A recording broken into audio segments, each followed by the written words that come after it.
Jéhovah, ce n'est pas le nom de Dieu.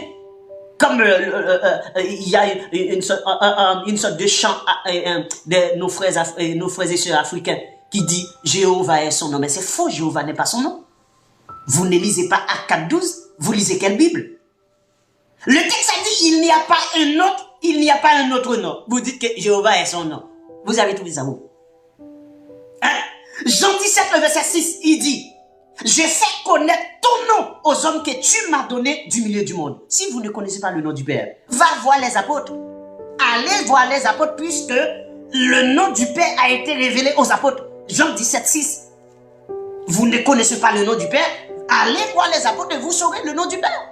Mais quand vous allez, Jéhovah est son nom. C'est dans quelle Bible vous avez vu que Jéhovah était son nom? Où ça?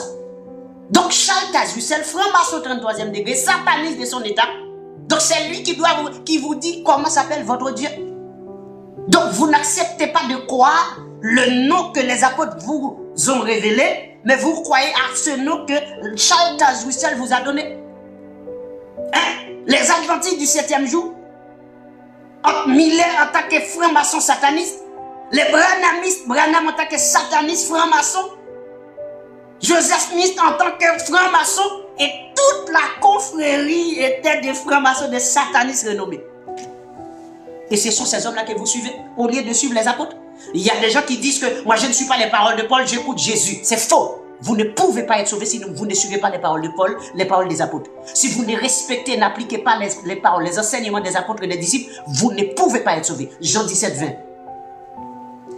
Jean 17, 20. Vous voulez que je lise Jean 17, 20 pour vous? Lisons Jean 17, 20.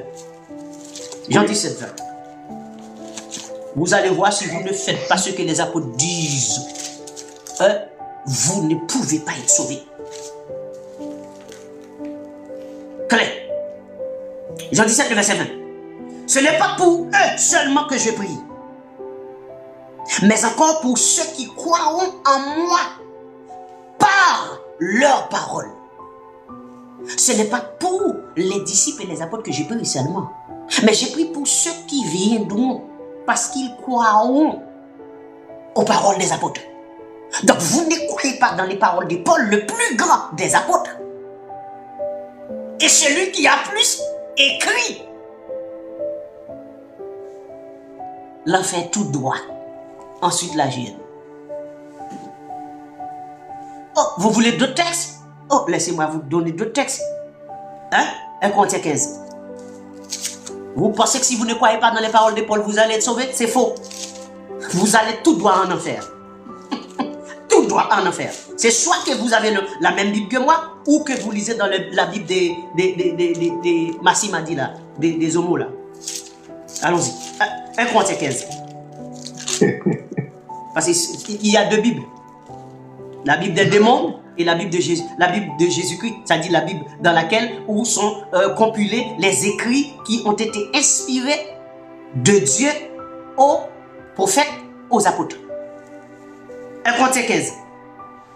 Je vous rappelle, frères, l'évangile que je vous ai annoncé, virgule, que vous avez reçu, virgule, dans lequel vous avez persévéré, virgule, et par lequel vous êtes sauvés, virgule. Ce n'est pas vous allez être sauvés, hein. Vous êtes sauvés, hein, virgule.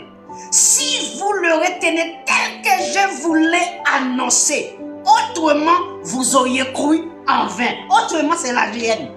Vous ne croyez pas dans les écrits de Paul? Hey, mon ami, vous irez en enfer sans escale.